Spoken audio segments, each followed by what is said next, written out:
कहीं पटाखे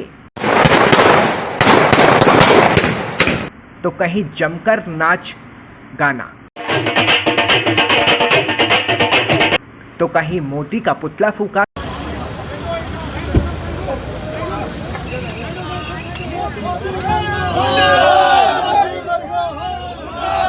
तो कहीं नारेबाजी। सरकार पूरा दिन मोदी सरकार।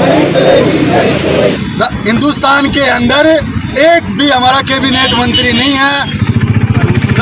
दिल्ली की राजधानी में एक भी हमारे पहले 3-3, 4-4 कैबिनेट मंत्री हुआ करते थे। जिस समाज ने इस देश को खून पसीने से सींचा है, देश की बाहरी सुरक्षा हो चाहे आंतरिक सुरक्षा हो, चाहे हमारी आर्मी में हमारे जवान, आज देश के अंदर हमारा युवा, चाहे अर्धसैनिक बल हो चाहे पुलिस में हो, तन मन और धन से इस देश की सेवा की है। चाहे खेत में अनाज उपजाने का काम किया हो, इस समाज ने क्या नहीं किया।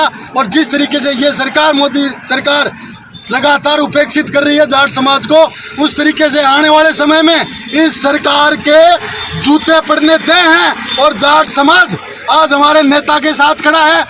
दो तस्वीर बीजेपी से जुड़ी है, एक है सीपी जोशी के जश्न की और दूसरी तस्वीर है सतीश पूनिया की विदाई की, जिसने बता दिया कि बीजेपी अपने तुरंत फैसला लेने के लिए जानी जाती है।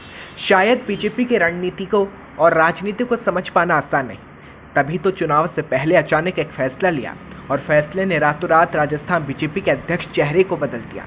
चित्तौड़गढ़ से 2 बार सांसद सीपी जोशी राजस्थान बीजेपी के अध्यक्ष बन गए, लेकिन पूनिया का क्या होगा, क्योंकि सीपी जोशी अध्यक्ष बनकर बीजेपी आलाकमान ने एक तीर से कई निशाने लगाए।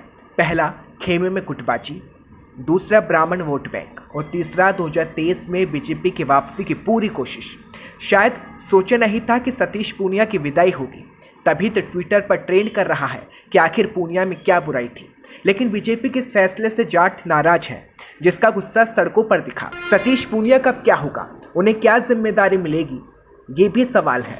लेकिन सीपी जोशी के अध्यक्ष बनने के बाद क्या महारानी यानी कि वसुंधरा राजे फ्रंट पे नजर आएगी, या फिर बीजेपी की रणनीति कुछ और है। लेकिन कुर्सी जाते ही पूनिया का अलग अंदाज वायरल है, जब बेटी के साथ चॉकलेट खाते तस्वीर वायरल की। चेहरे पर वो तेज नहीं था जो अध्यक्ष रहते हुए रहता है। सीपी जोशी की बात करें तो चित्तौड़गढ़ से लगातार 2 बार सांसद हैं। पहली बार 2014 में लोकसभा चुनाव में बने और दूसरी बार 2019 में सीपी जोशी ने कांग्रेस नेता गोपाल सिंह शेखावत को हराया। पिछले चुनाव में सीपी जोशी राजस्थान में भीलवाड़ा सांसद सुभाष बहेड़िया के बाद सबसे ज़्यादा दूसरे नंबर पर वोट जीतने का रिकॉर्ड बना चुके सांसद थे। और ऐसे में सीपी जोशी के सिर ताज सजा उन्हें राजस्थान बीजेपी का अध्यक्ष बना दिया गया। लेकिन इस अध्यक्ष के पीछे की वजह क्या है? सबसे बड़ी वजह गुटबाजी से जुड़ी है, जिसे बीजेपी खत्म करना चाहती है।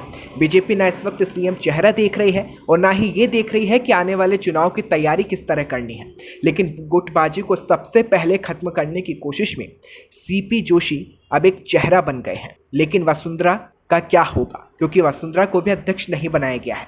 क्या ऐसे में वसुंधरा राजे को लेकर भी कोई प्लान है, ये देखना होगा।